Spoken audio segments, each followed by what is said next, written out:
Kia ora race fans, thanks for joining the weigh-in panel and guests this morning for another weekend. We'll be discussing Great New Zealand fillies, also track conditions versus perhaps track bias, and that report that seems to be on everyone's sort of coffee break conversations during the week with our special guest Bernard Saundry in the studio. Hope you got your questions ready, boys. Yes, 3 weeks on from the Masara report. There's been plenty of opinions out there. Good morning, everybody, and looking forward to quizzing Bernard this morning. Let's try and get some answers from Bernard. Also, a question for you at home. Did we see the horse of the year yesterday at Hastings? Welcome to Weigh-In.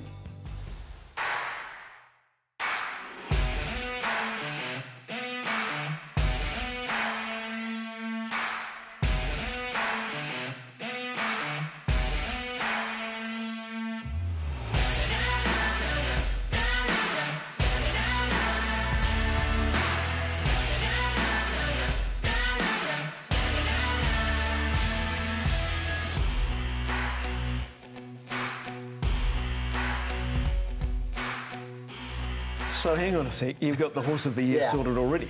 Yeah, I'm calling it. like the elections in America, it's done.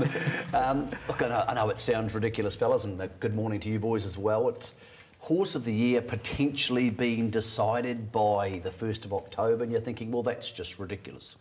Well, yeah, we are. Hold on, actually. Last season's horse of the year, Bonnevale, didn't run a place after October the 1st. It was a bad year. Doesn't matter. Last year, no galloper in New Zealand trained galloper, won 2 Group 1s for the entire season. Not one horse did it.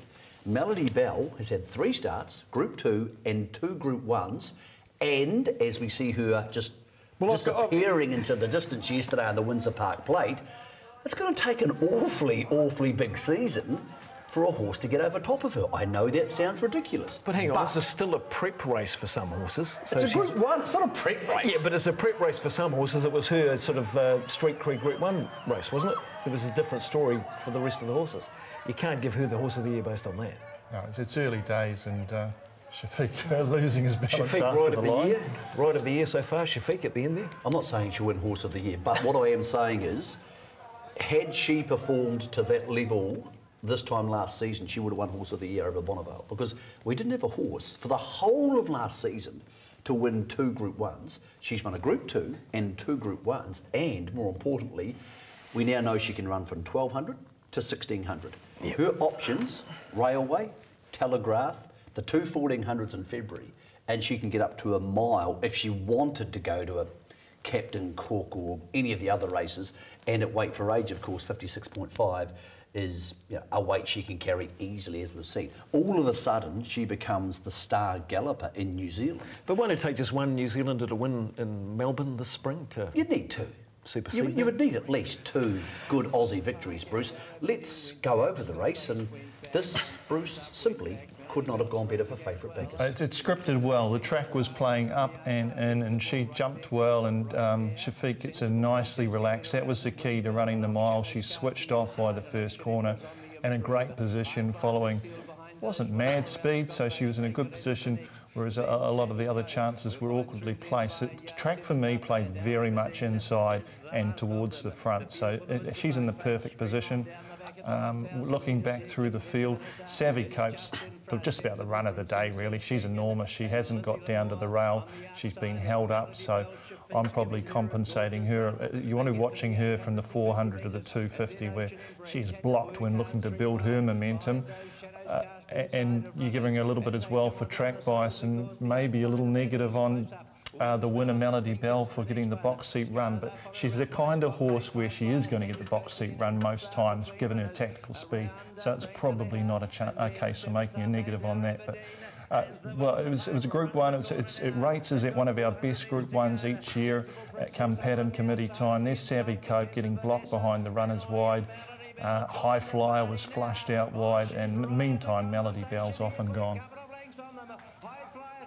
Seventh up, run on with Windspell, and then Savvy Cope, but Melody Bell in front. Savvy Cope gets to second, but she has been way too good. Melody Bell, Savvy Cope, then Windspell. So the Melody Bell syndicate, they must have actually been smiling when the barrier draws came out, wouldn't they?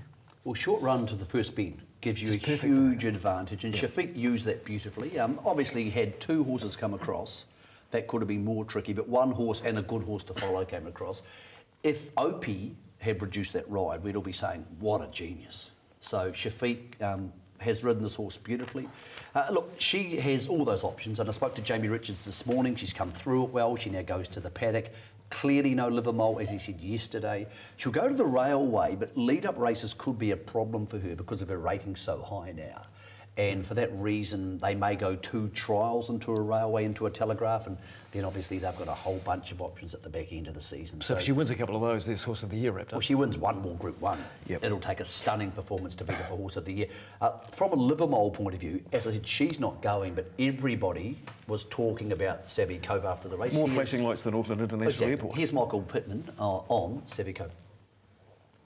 I said to Chris, you know, we're not going to change our pattern of racing because everybody knows, and I made no secret of the fact that I really think she's a big chance in the Livermore. Had we got clear today, I don't think it would have made any difference. The winner won too good, and good on Jamie Richards, a great training effort. So we might not have won the race, but I'm just as happy. Yeah, she's just doing everything right this preparation, isn't she? Yeah. What have you noticed about her, sort of the transformation into a 4-year-old mare? Well, when we came up here, my other horse was working better, Son of Mayer, and he ran last, you know, but he was actually working better than her all the way through. But she's a horse that gets into her preparation, she improves, you know. And Matthew said when she first got off the float at Wellington, it was like the light switch turned on, and she's a different horse than today. I mean, she's improved links. I'm pleased we took her home to home base because we've been able to do what we want to do at home, and she's improved a lot, and you can see that. I mean, I thought her run the first day was enormous anyway, and she's backed it up today, and yeah, I'm really looking to the next 2 or 3 runs with her because I hope to take her to Melbourne, and we'll see what happens next start. Before you get there, there's a Livermore Classic. What will she do in the next 2 weeks? Back to Trentham. Trentham have been very, very good to me, Wellington Racing Club. They've been good to me for a long time, and we've got a good facility there, good paddocks, good boxes. Brittany said on Wednesday when she arrived here, they took her off the float and she dived at the box. It's the same box she's been in every preparation we've come here, so she knows where she's going, and that's important, you know. He's absolutely flying, Aidan. She was pretty rough going into the first corner, as I kind of expected, but he got into a good rhythm and probably come out a touch wider than where the fast lanes are. But he attacked the line strong. He seen Melody Bell in front of him, and he really dropped her head and tried to chase her down, which she's a bit too classy over the shorter distance, but 2,000 metres in 2 weeks give us a good 3-track, and me and Savvy Cope might be finding out a good finish. It was a bit of an awkward draw, and he tracked into the race okay, and he's finished off okay considering he's been flushed out wide. All right, we're going to take another look at this replay shortly, but just out of the race, Shelley Howell. The close-up looked like he pulled up a bit short in his action. I spoke with Shelley earlier this morning.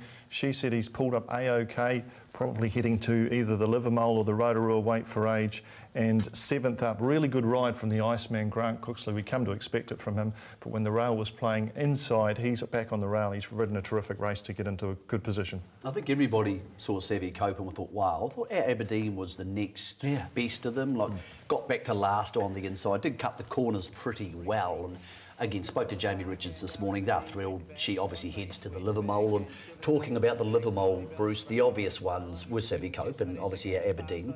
Spoke to Chris Gibbs this morning. Dan's Darts, very happy with her. So she is going to head there with only the 1 start under her belt. But the 2 horses at the back of the field here, Bruce, are the obvious ones. Yeah, highlighted Scott Base. Not everything goes right for him from about the 600 metres. He gets caught behind a couple of horses going nowhere or almost stalling behind a Shadows Cast. He is back on the fence. Shadows Cast in the white, directly behind him, Scott Base. And then in the straight, he doesn't get the clearest of runs.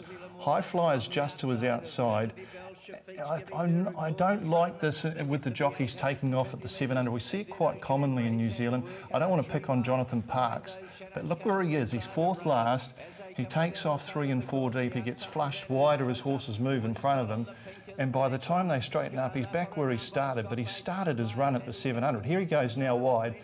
And perhaps even Scott Base might have been a better horse on the outside. I'm not sure he's about him running coming Savvy through. Cope nicely into the race there. Actually, on the corner here, just watched Johnson here. I thought, why aren't you just coming around High Flyer? But obviously he's going to just get flushed wider. He's he knew a lot better than me. His is a better ride. He's just got into the race. Going pear-shaped. The 250, he's well back, but he's done no work, so she's going to get home hard. She hasn't been fully tested, Savvy Cope. She's terrific. Wind spell, obviously very good. He was in a nice position. In Scott Base, things didn't go right. Our Aberdeen from last is terrific, powering through the pack. Sectional breakdown. It's not super, 35.09 the last 600, so but yeah, $2.80 for Savvy Cope. Couple of questions, fellas. Scott Bass, 2,000 metres, is that really his thing? I don't know if Hastings is his thing, actually. Yeah, I almost agree with you there. Just, just wants to find trouble. Fast pace. With his racing style. So we're a yes on Savvy Cope, we're a maybe on Scott Bass. Dan's Dance we've only seen a little bit of, but not going to the trials. Chris Gibbs did consider taking her to Pukekohe today and he changed his mind. Windspell very good, our Aberdeen very good. High Flyer and 5 to Midnight right next to each other there. Now Jonathan Parks rode both yesterday. On what I saw, over 2,040, Bruce, I would suggest you'd be keener to ride 5 to Midnight than High Flyer. I'm not sure High Flyer's a real 2,040 metre horse either. So the Fast Track Insurance Stayers was a close finish, but anything likely for the Livermore, really? Why not 5 to Midnight? He's a proven horse. He's rock hard fit. He's a horse who last season was very competitive at a very high level, admittedly mainly in staying ran second. Look, but you can only beat what you can beat. He's come here and he's won this race. I wouldn't be stunned if they want him to, if Parks chose this over High Flyer over 2,040 metres. I thought it was a pretty good performance considering the leaders seemed to have an advantage all day, Ladies and Big first. Mike looked to have them beaten at the 400. The ladies first, you'll see there on the inside, is dropping back. Spoke to Alan Sharrock this morning, couple of things. He wanted her ridden a pair back. He thought she was too handy there in the trail, but the way the pace was for the day, I can see why they ended up there. He said blinkers haven't gone on yet. He has two options, Livermore or the Egmont Cup. He said she'll need to run top 3 in one of those 2 races to still be a chance of going to Melbourne. So Alan wasn't too disappointed with the horse, but he did say that the next start will determine whether the Melbourne Cup is still an option for them. But overall, you're absolutely wrapped if you got on Savvy Cope early. Absolutely. I mean, she's flying. You're giving her compensation for that interference and the way the track played. She's right there with Melody Bell if you give her a couple of lengths. She can win some serious races in Australia, that horse. Well, after this race, she may well go to the Caulfield Cup, and it's an awfully big stretch from the Livermore when you look at that market to a Caulfield Cup. It's a totally different type of race. Exactly, but you compare her to the New Zealanders over there chasing the Caulfield Cup. You've also got to wonder whether she'd be better going for a mile. A mile classic, a mile around Flemington, big roomy track. But hey, the Pittman boys have done nothing wrong with him, and they're becoming a very good travelling stable. Jeez, don't you like Michael Pittman when he's on the back of a winner? He just loves it. And she's just in the right place for taking on those big targets. Let's just let it rip. And currently, Michael's headspace at the moment, he will take on anything. I think a few trainers there will be thinking, do I really want to go to the 2000? Is that really my go? Or do I back off now and start thinking about a Copeland's Mile or a Captain Cook or something like that? So I think there's a lot more to be written about this race. With the track, I spoke to Butch Castles and he said, look, yes, it can be up and in at Hastings, as it often is when it's firmish, but that's most tracks in New Zealand when it's firmish. I think there was a fastish lane on the inside, but when you see the next race we're about to show you, Avantage just holds Expression, who came from near last, and Savvy Cope was good coming from back in the field. If you were betting, I wanted to be backing horses on the inside. But I don't think that's exclusive to bad track management. I think that's just the way racing is in this country once you get to firm tracks. Here's another horse who ended up, Bruce, exactly where you wanted her in exactly the same, well, not exactly the same colours, more or less the same colours. Yeah, prime spot, wasn't it? Avantage behind the leader, Stella Noir. Loose Cannon, 3-back defence, and Expression, they're all on the rails, the main contenders. I'm suggesting Loose Cannon because with clear running, I think she would have run 3rd, but not strong tempo. Stella Noir disappointing again. Avantage gets the box seat. Here's the arrows here, Avantage, and look at that bias towards the inside there. There's Loose Cannon copying on them.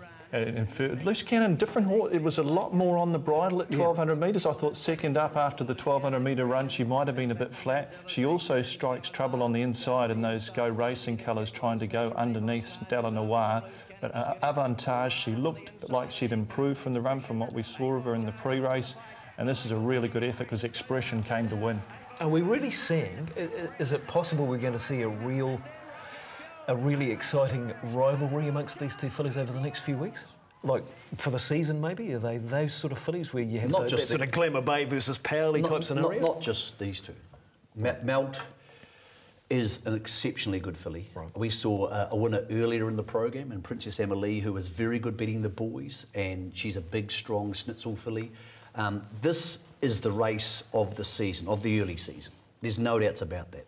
Avantage, Melt, Expression, Emily Margaret we'll see later. Media Sensation hasn't been so hot so far at the trials, but is very talented. Loose Cannon's good, as Bruce said.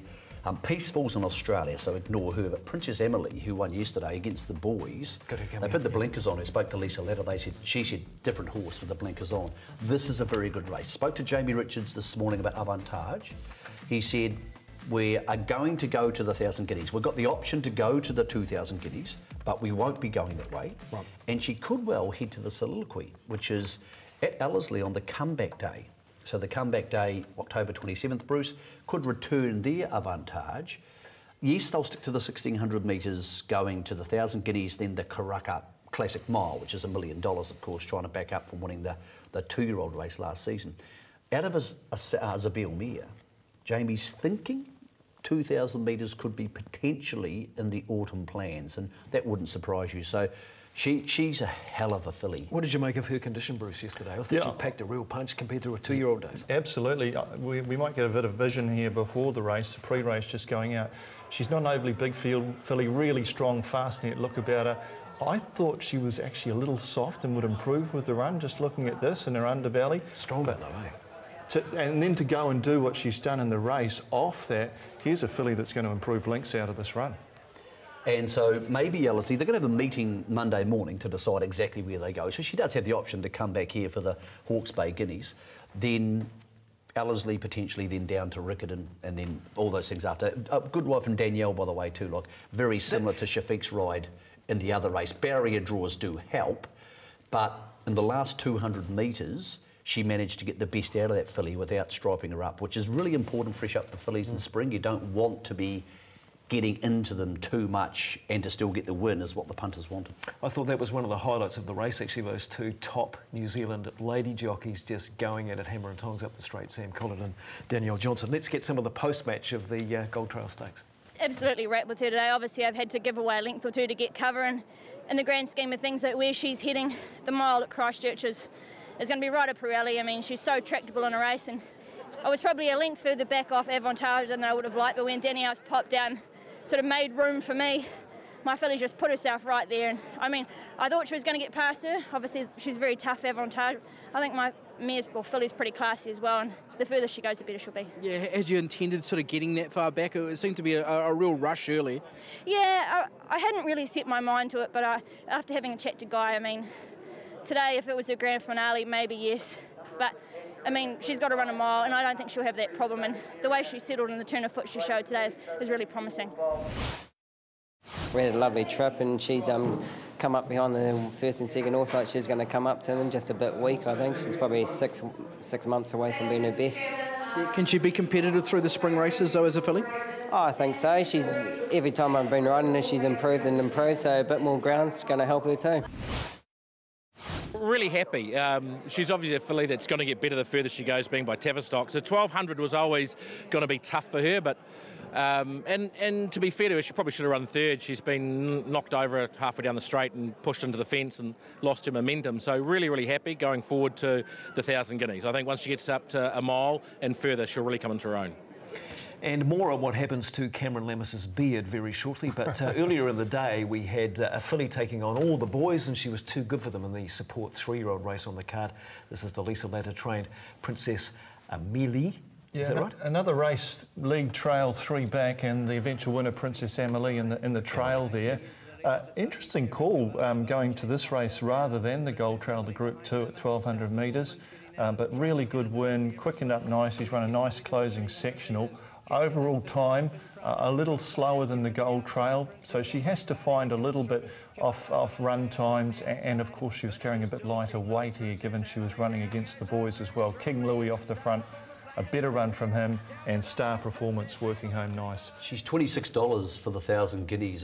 The blinkers went on a couple of weeks ago in work, and it's woken her right up. She's an expensive horse.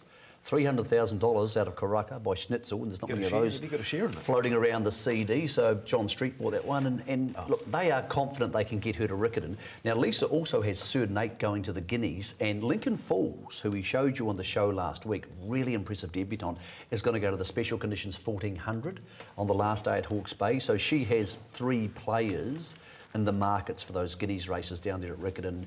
Look, I think that also improve a lot. I'm not saying she'll beat these fillies because it's a very, very good crop, but gee, it's going to be a wonderful race. It was a magic day to watch Hastings yesterday, but it was probably more magic if you were part of the Tiakau crew.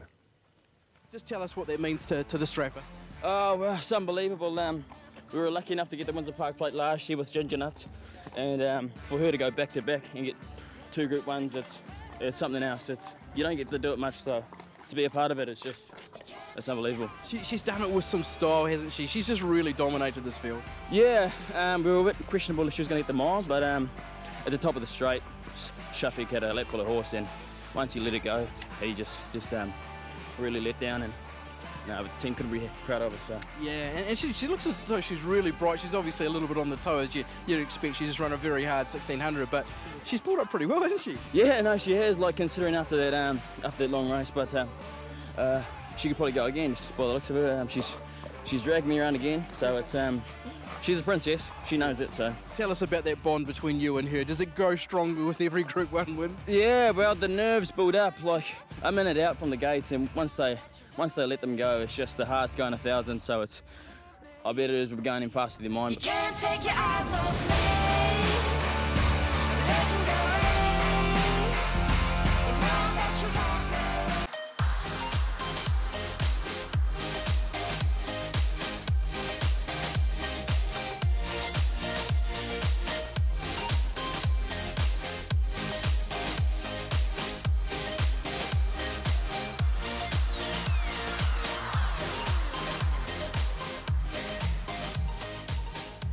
Pretty windy at Christchurch yesterday when the Southern Hopefuls for the 1,000 Guineas got a bit of a yardstick on where they're at, with a couple of very handy North Island visitors facing them in the Canterbury Bell Stakes, a race that's been pretty good for the Southern fillies in the last couple of years. I think Kiwi Ida won it last year, and a filly called La Diosa the year before. The widest, Weka Force, Bruce, the inside horse Emily Margaret, and general consensus was that was the difference in the end.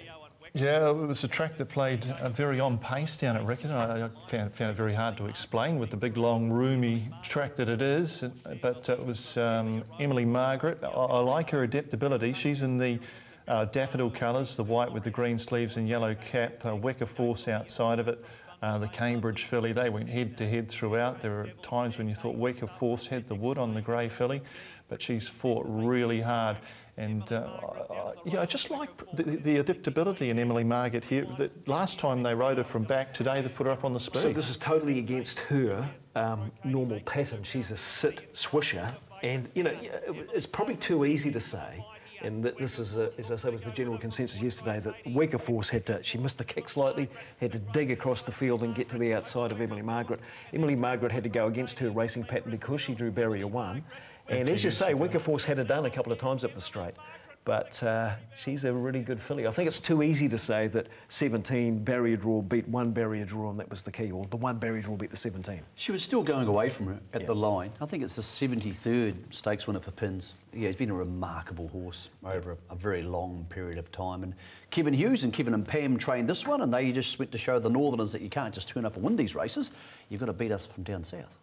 Oh, I'm actually thrilled for her and the owners and everything, because she had improved a bit from the last run. I was very happy with her. So, but I said to Jasmine today, you can't muck around. There'll be carnage in that field. You've got to go forward. And I thought she could go forward and hang on. She just did. Yeah. Look, the favourite sat outside your Weka Force, and even your filly was changing stride a couple of times down the straight, but she was very brave, and that's only going to enhance her ability as a racehorse, isn't it? Hopefully I'm going to get the mile and the Guineas that we hope to get, so it's looking good. I see her change legs about 100 yards, holy hell, and then she picked herself up again, so it was a good effort for her.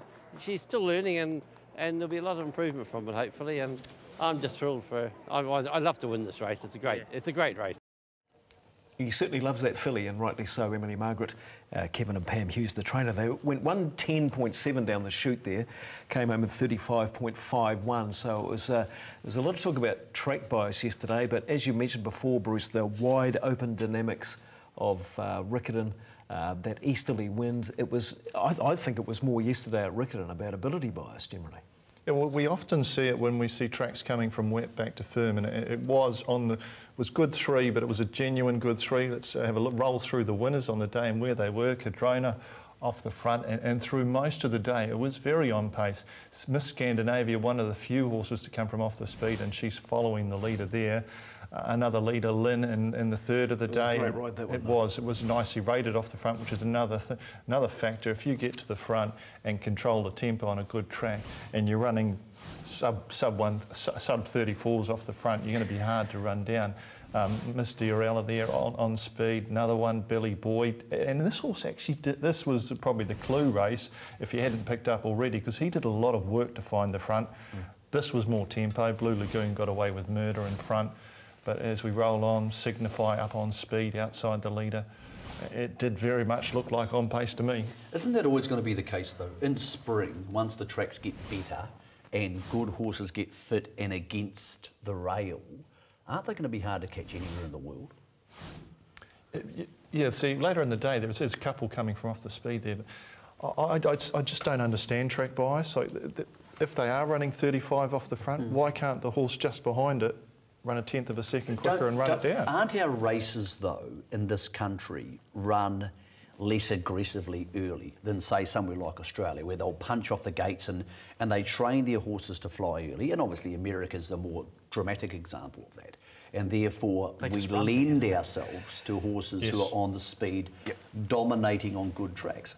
Isn't that just how it's going to be? Because we don't punch out of the gates as hard as they do overseas? Well, I think we punch out of the gates quick enough, but then often we see them really pulling up and going slow, especially around Ellerslie. Well, yesterday, when Big Mike went out of the straight at Hawke's Bay, at least there was some tempo. Most 2,000 metre races I watch in New Zealand, they jump out of the gates and just dawdle. Yeah. And then they come home in 35.5 seconds or 34.5 seconds, and people complain that it was the inside of the track. I think also punters need to be smart. If you genuinely think there's going to be track bias, bet accordingly. Now, that's not much fun for the connections of the horses. Tim Mills is the man in charge of Riccarton, and here's what he had to say about their track yesterday. Well, it seems to have favoured the front runners a little bit today, which possibly surprised us a bit, given the last few meetings we've had. They've come from everywhere. Possibly we've struck our first good going of basically probably for about 4 or 5 months, and perhaps they've just run along pretty quickly in front, and then that's perhaps caught a few. I know I've spoken to a few of the jockeys and things, that the comment mainly has been, hey, we've finally struck a firm going, and that was always going to happen at some stage as we got into spring. We've had, I think, slow going at the last meeting, and of course the 3 days of the Grand National meeting, of course, was wet going. But it's been in really good nick. We irrigated on Monday and Wednesday, and of course there was rain forecast for yesterday, which never eventuated. So that possibly puts or explains how the preparation of the track was. It was supposed to rain yesterday, it didn't. That possibly would have been a dead track, which might have seen things play a bit differently. But everyone's looking for good going as we're heading into the next 7 or 8 weeks before we come to Christchurch, New Zealand, Christchurch Casino New Zealand Cup Day. So perhaps it's just some of the horses adjusting to it, and probably 3 weeks' time, or when we head to Ashburton and Co, might just see some different playing.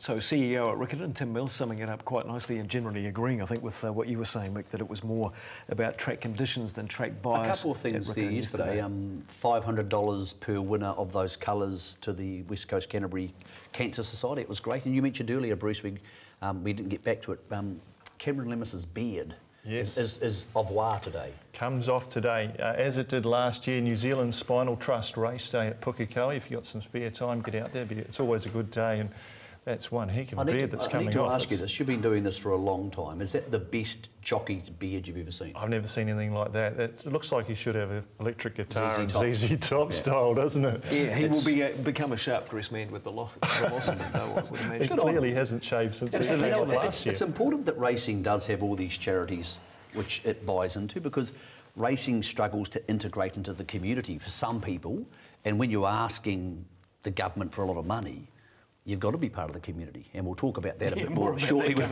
Bernard Saundry. What about Australia yesterday? The all New Zealand finish to the Naturalism Stakes, the first 4 home were bred over here.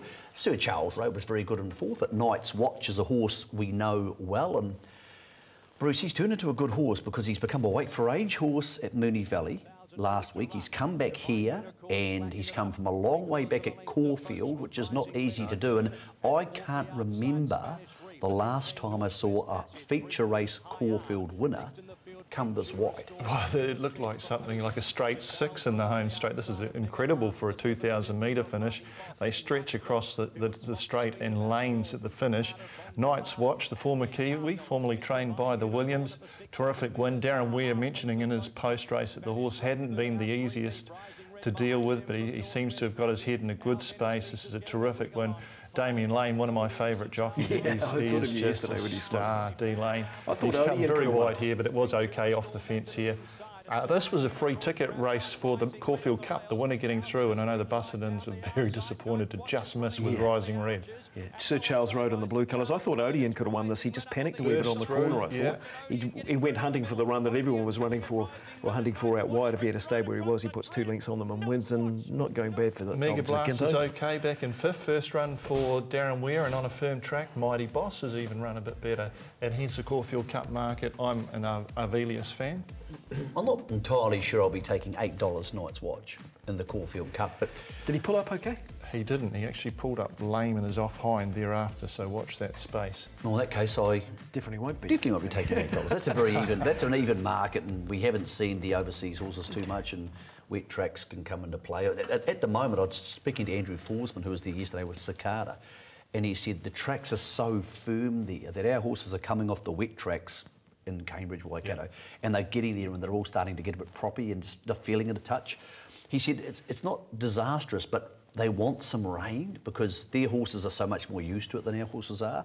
And that's Zacada, Ribera was just okay yesterday, and I think it's going to run through most of them. And now Botti is their next potential rep. They're trying to get him into the Derby trial at Flemington on Wednesday, so that's where Botti may head. But Bruce, I think outside Charles Road or Sir Charles Road, all of the New Zealanders over there would like some rain just for their prep. Maybe not even just the races, but just to help them not jar up so much in their work. Yeah, well, I think they're falling into a similar trap that Hawke's Bay had last spring, with they're forecasting showers and rain on the Friday, so the track manager's holding off from watering the track, and when that rain doesn't come, this track's getting very firm. That Flemington last week and Caulfield again yesterday. Could you seriously back a Kiwi horse in the Caulfield Cup, though?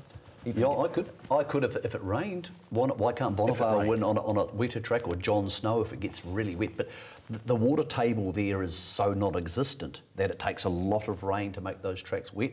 It wouldn't have mattered what sort of track they produced yesterday in Sydney, because the next really, really good horse of Australasian racing is also going to be trained by Chris Waller. You didn't back it yesterday, did you? I tipped the Autumn Sun 2 starts ago and I stopped it, and yesterday nothing could stop it. This is the Golden Rose. He's the horse, and the colours we know pretty well. We see a lot of these colours in New Zealand. Willie Cazelles, he won the Group 1 Livermole a couple of years ago, the Hermitage, and from gate 10 he went straight back to last, which always looked problematic in a race where there didn't look to be tremendous speed, so he's gone back to last. It looked like he'd have to loop them to win. Guess what? It's easy to get carried away this time of the season and start using words like superstar. He is a superstar. Okay. He is a genuine 2 Group 1 winning superstar who, if Winks wasn't in the Cox Plate from the stable, they would be taking this horse to the Cox Plate. What did you make of Lean Mean Machine, Bruce, from a Raffles perspective? He was playing. He wasn't the same horse he was first up. They just seemed to think he ran a little flat second up. He's back in our Raffles colours, back about 4th last. Had the right sort of run. He's got Graf outside him. He just didn't finish off. Zusane, it's James McDonald, Deja Vu again, giving a horse a beautiful ride, produced to win in those maroon colours, and Autumn Sun just comes and blouses him out wide. So Graf was the favourite in this race? In years to come, people will say, who was the favourite at the time the Autumn Sun won the Golden Rose? And they'll go, well, I don't know, because by then the Autumn Sun would have won 6 Group 1s. He's a very good horse. He's worth a stack of money. He's by Redouts. He's out of a Galileo mare who is a close relation of Azamor. So the blood's just beautiful. Bruce, I thought the writing was on the wall because this horse won on debut and paid $5. And everybody knew, I don't know how it paid $5, when they went back to the sales, Chris Waller and his man Guy Mulcaster, and paid, I think, 1.3 for this horse's sister. Was it his sister? Correct, yeah. At the Easter sale, and that was just a flashing light. Hold on. This dude must be pretty good. And he's the real deal. Chris was talking Caulfield Guineas next up for him, and he sounded reluctant to go to the Derby over 2,500 because it's an awfully long way, but he's thinking Derby because the owners want one, of course. Yeah. He's arguing with him about autumn. Yeah. But isn't he just the horse you can see? He's not going to be Winx. There's only ever going to be one Winx. But when she disappears, with that and Unforgotten, Chris has some serious horses to replace it with. So. And the horse that ran second, he'd be happy with that because he was needing Zusain to really run up to that Group 1 level yesterday to, hit some targets. I wouldn't be surprised to see him go to the Coolmore. Down the straight, that's a perfect race for a horse. Race's dad won, Zeus Star. Yep. So it makes sense. It's the JJ Atkins Quinella as well, out of the Brisbane Winter Carnival, Quinella in the Golden Which is his Rose. big theory with the horses. He doesn't want to rush them along, happy to take them to the Queensland and then just have them ready for these big races in the Talking about horses coming from last, one horse got closer than he usually does, and that was Chautauqua. Had a trial the other day. They took him back to Victoria, and look, it doesn't mean much, but he jumped, and that for him was a big day at the office. So there he is. He's last and being Chautauqua. These are the jump outs at Flemington the other morning, and Bruce, it's better than not jumping. Some people making the case. Miles better. Would you potentially put him in the Everest? Well, there's one spot left. You'd be crazy, wouldn't you? Wouldn't you? Well, who else is there? Yeah, they were talking about some of those Go Dolphin horses yesterday. Jungle Cat. Yeah. They've come out and said no after the race. Jungle Cat. What was the If you had a $600,000 slot for the Everest, would you want to put it in the mental hands of Chautauqua, who may well be as nuts as Donald Trump? But he can get him done. Max Whitby's got a couple of dollars. He's the one that's got the money left, isn't he? Well, but I'm asking you a question. If you had a $600,000 slot, would you put it in the hands of Chautauqua? If I had the money of that fella, I'd rather have Chautauqua than the home of the brave. We're only, 3 weeks out from the race. You're What's plan B? completely and utterly out of your mind. As Bruce said, what are the options? You're telling me there's going to be left it too late. There's going to be 35,000 people at the Everest this year because it's just so well publicised. Chautauqua's going to get there and go, no interest in this. This isn't the Flemington workout. This is a silly conversation. He's not going to the Everest. You know he's not. Well, it's probably just hopeful, though, isn't it? There were other races anyway. Yeah, there was another Group 1 on the day, and first we'll take a look at the fillies race, and a filly from Tasmania out of the Columbia mare wins the the listed Maloney Stakes. Terrific win in the red and white colours coming out of the pack. Good run by the Narkle filly, Spanish Whisper. We know her from New Zealand last year. She's really good in second. Nice improvement there. And the Group 1 on the day was the Sir Rupert Clarke Stakes, and it was the European Raiders, the first we've seen. Charlie Appleby's Jungle Cat, first up after winning the, what did he win in Dubai? The Alquoz Sprint, the Group 1. He comes out and wins the Group 1 Sir Rupert Clarke. Took the whole straight to win it, though, didn't he? Yeah, looked like he was going to lose it about 48 times in the straight, and somehow dollar for dollar led until the last hop. The Godolphin army very much to the fore there, with Homer the Brave and also Osmond Bulls close.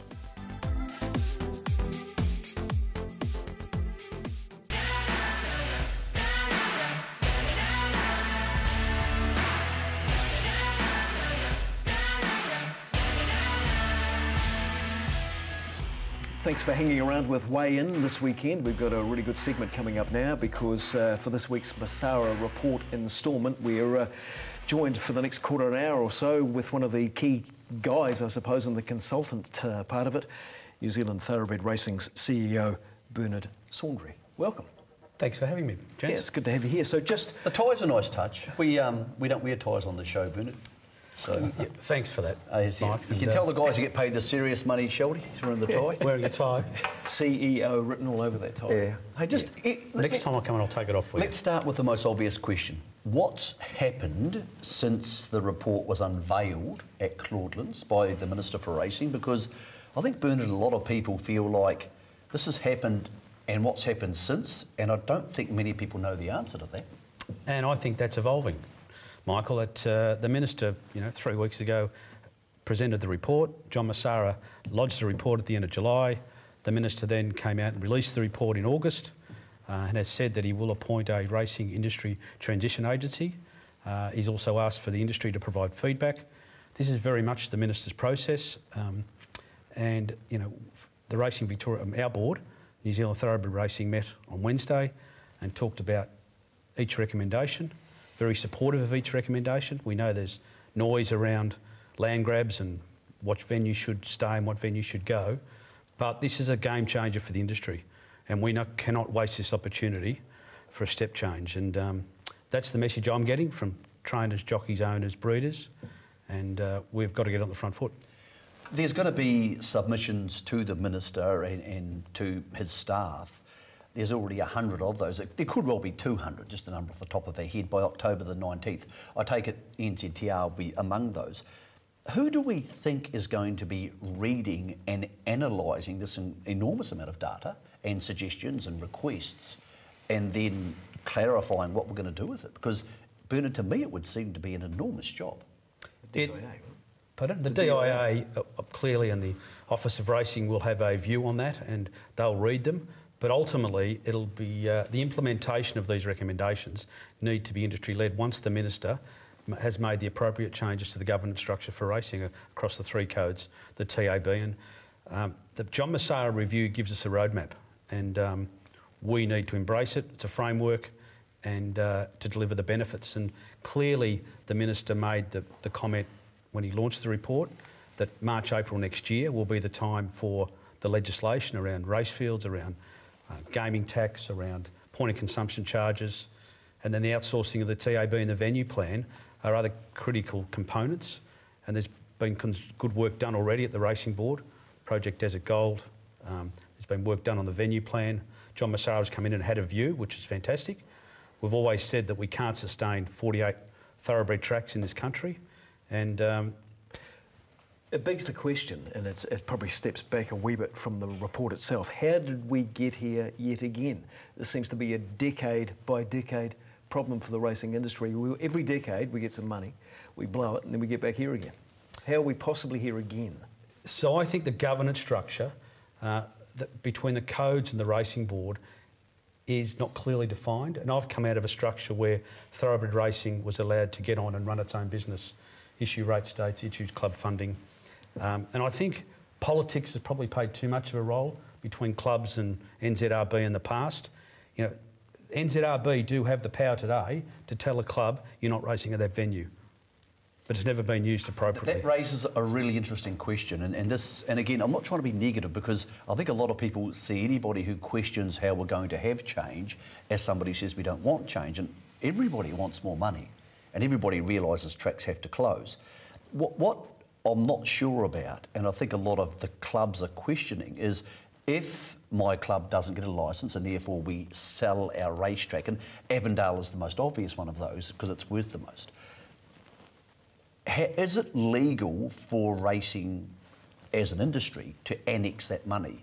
Because I play rugby and we sold our rugby ground 10 years ago and the club kept the money. We didn't give it to the Auckland Rugby Union. So is it a firm legal standing that that money can be annexed for the greater good of the industry? That's unclear at the moment in the legislation. So we've got a situation that clearly is unsustainable today, and we've got the Massara review. We'll get submissions from the clubs through this government process to find a way that when clubs do want to make investments, it's for the benefit of New Zealand thoroughbred racing. What we've seen too much of in the last, and I've only been here 14, 15 months, but I've seen lots of examples where there's been an acre or 2 acres sold off just to fund recurrent expenditure in a model that's unsustainable. So we've got clubs that, through the funding of the industry, prize money, when they say they engage with the community, some do it well, but the greater majority, the community does not support them. I need to ask you this, and it's a devil's advocate question, but it's still true. If Avondale sold for $200 million, what has NZTR done in the last 10 years to suggest they're the right people to spend it? Well, I can't look in the past, I can only look for the future, but I do know the collective assets of this industry. It's quite unique from anywhere in the world. There's probably $1 billion worth of land assets that thoroughbred tracks own. and clubs own. Where do we try and get an answer that allows the industry to invest? Because at the moment, those assets aren't providing any benefit to New Zealand thoroughbred racing. So if we accept that, what is the answer? Bernard, I'm not going to pick on individual clubs or venues because it's an industry-wide issue that we need to address together. And that's why John Massaro has come out and made that recommendation. If that's not what it is, it's got to be something pretty close to demonstrate to the industry we need, you know, big investments in tracks, we need big investments in customer facilities, training and education programs, and clubs are screaming for more money. So all of that says to me the model has to change substantially, and the two big assets that the industry has got, one is the assets that they own and the other is our wagering asset. Now, we've got at the moment not enough people betting on New Zealand thoroughbred racing. There's the best return that we can get for New Zealand thoroughbred racing, which is my responsibility and the board's responsibility, is for a customer to bet on New Zealand thoroughbred racing. Gives us 6+ cents in the dollar return. Bruce, you get? Yeah, the key to the Massaro report appeared to be the setting up of RETA. Where are we at with that? That's in the hands of the government at the moment, where we haven't been advised of the make-up, the timetable, the process. I would expect off the back of this consultation process, it finishes on the 19th of October, that the Minister will make some announcement. We've got to remember, we've got the government aligned to change. We've got the industry aligned to change. We've never had this better opportunity to make a step change to an industry that employs 55,000 people directly and indirectly, are responsible and are involved and rely on the 3 codes of racing in this country. Do you think the whole 17 recommendations thing is making it a little bit confusing for people? Because some of these things I feel, and I think most people feel, should be implemented straight away. It would be lovely to get some tax duty relief, and obviously to get the race fields legislation money coming through, because closing racetracks is going to be a 5-year process, or that's what it's planned to be. And obviously the outsourcing of the TAB, if it happens, I think would be 18 months to 2 years. Do we need to start doing some of these things now rather than waiting to do them all together? Well, I think that would be part of the RETA process. There'll be a timetable. What comes first? The legislation next year, the outsourcing, the track closures. You need a plan, an investment plan, and a process to do that. So what can NZTR start doing without RETA? Like, what can we start to do now? Because otherwise, do we have to wait for RETA to be set up and all these reports to be read before anything happens? Now, I would think that, judging on the Minister's feedback at the launch, that by March, April next year, we'll have legislation that will clarify a lot of the issues that were raised in the Massaro report. Race fields, we are screaming out for. As John Allen will say to you, it's $1 million a month that the 3 codes are missing out on. There's a point of consumption charge. There's the debate. I mean, I think it has to be a package that the Minister does go to the government with, because it makes a pretty big assumption around the wagering tax. There's $13.5 million left in the government that is recommended to come back to the industry. So we're keen to make sure that package is done and the process is followed to deliver the game-changing recommendations in that report for prize money and for the longevity of our participants. So you've probably been reading a lot of books about breathing in the last month or so, because there's questions firing everywhere. We went out into the field yesterday at Riccarton and got a couple of questions off the ground from people who are at the coalface, if you like. Pam Hughes, Christchurch, a trainer at Riccarton. I'd like to ask you, Bernard, what sort of time frame you are envisaging for the implementation of the Massaro report? So I think we touched on that earlier. I think you'll see changes to legislation in March, April next year. Race fields commence in the 1920 season. The point of consumption charge to be clarified. I want to see the first rollout of the venue plan. We want to see first synthetic track installed, starting being built in March, April next year. And we need to roll. We can't wait another 12 months. It is time for change. It is time for action. And I'm absolutely convinced that this is fixable with the basis of the recommendations out of the Massaro report. And we need unity in the industry. Everyone's got a view. You go to a race meeting and stand on a running rail, and everyone will have a different view, from I don't like Massaro to let's fully adopt it. Yep. And it's time to make a call. It is time for racing to step up, support the government in its initiatives, and get on with it. So Yeah, sorry, mate. So Pam Hughes, obviously a leading trainer with husband Kevin at Riccarton. Let's hear from someone who's an owner, a young fella who's got a share in several horses, see what he had to ask. G'day Bernie, my name's Steve Ridley here. I'm a racing enthusiast. My question for you is, how come so many people at the top end of the market at New Zealand thoroughbred racing are on $100,000 salaries when the guys at the coalface who provide the sport are struggling? The cost of racing keeps going up, but yet the stakes increase is going about as good as the horses are back today. How are we going to improve this to attract more people to the game in the future? So it's a good question, Steve. There's no doubt we need a more efficient model. I'm not going to get into the debate about who gets paid and what. We won't get the right outcomes if we focus on that. Well, we want Steve to be engaged in the sport for the next 20 years, and the Massara report with those recommendations will build a sustainable future. So to simplify that, if you said minimum stakes from Ruakaka to Riverton in 2020 are going to be $20,000, yep. How would that manifest itself? What would happen? How could that come about? Could it come about? It can come about, and it needs the government to adopt the racefields legislation, the point of consumption charge. We start the process of the outsourcing of the TAB on the basis that it's a right commercial deal. Right. That needs to be put to tender. But yeah, it's the new revenue streams that can be generated through the money through punters betting on New Zealand racing in Australia, for example. On the side of that conversation, he said, "Why don't you pay back to last?" If my horse turns up at the races at Riccarton yesterday, it's a rating 65. It's providing income for the club. The only person who's not getting paid is actually the owner of the horse. The jockey gets paid, the person that brings the horse to the float gets paid, the club gets paid because I've lined my horse up. Every single horse there yesterday at Riccarton was bet on. Why don't you pay back to last? At least something.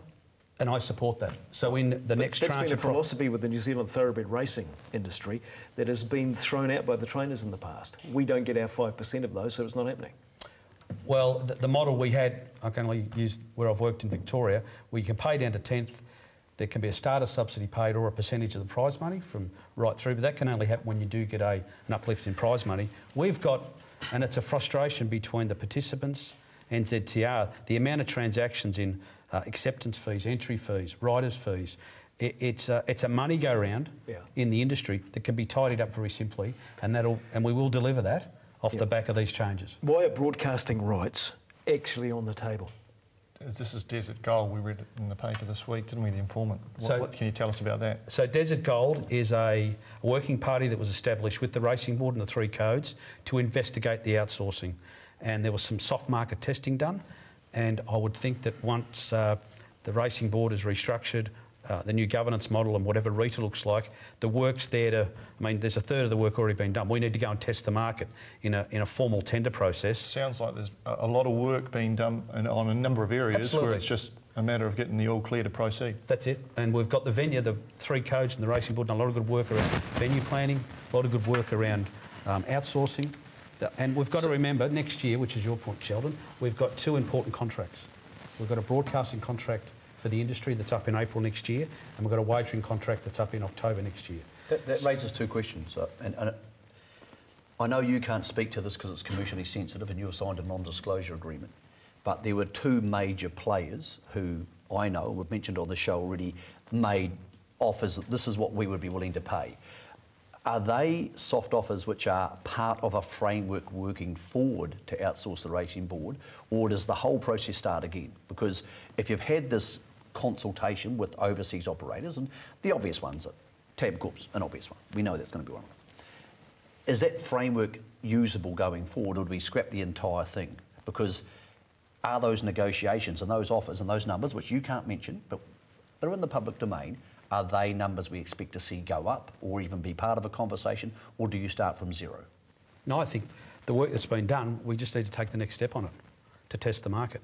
Okay, so if somebody said there's a number of $100 million for 25 years is what we're willing to pay for the licence, that's not return to the industry, that's what we're willing to pay for the betting licence. If somebody says that, do you go back to them and say, that's not enough? If that's the number, because you can't disclose that, we want 150 or 200 million.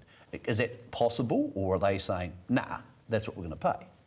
Well, in any commercial negotiation, you'd want to put some tension in the market. You'd want to have a proper tender process where parties do submit proposals that, and there's got to be a clear step change in the financial benefit for the New Zealand industry, thoroughbreds, harness and greyhounds. So that's why we went into it. There's been some soft market testing done.